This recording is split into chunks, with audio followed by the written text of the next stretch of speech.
இன்றைய அனுதின தியானத்திற்கான வசனம்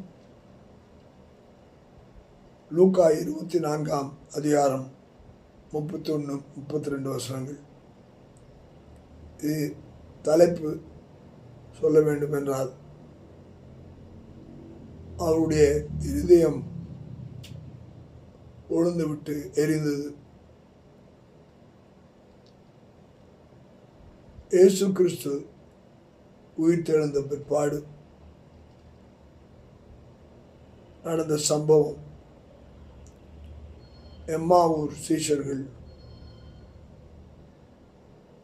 செல்லும்படியான வழியிலே இயேசுவானவர் அங்கே சீஷர்களை சந்திக்கும்படியான தருணம்.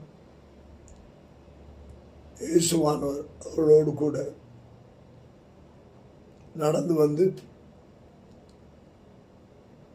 அவர்களோடு கூட எம்மாவூருக்கு வந்து அது சாயங்காலமாக இருந்தபடினாலே அங்கே தங்கும்படி சொன்னார்கள்.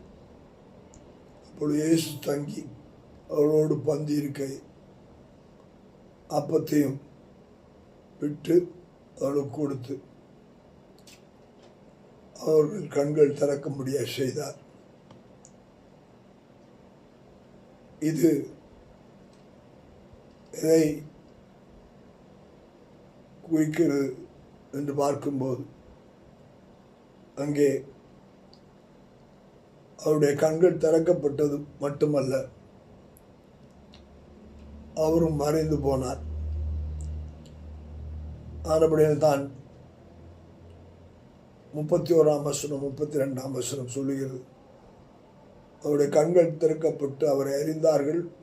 உடனே அவர் அவர்களுக்கு மறைந்து போனார்.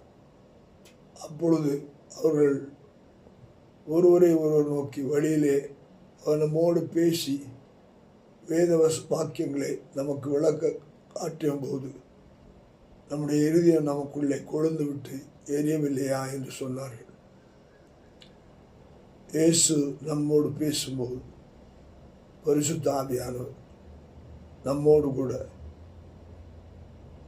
இடைபடுகிறார். பரிசுத்த ஆவியை நாம் பெற்றுக்கொள்வோம். இயேசு சொல்வதை பேசுவதை கேட்போம்.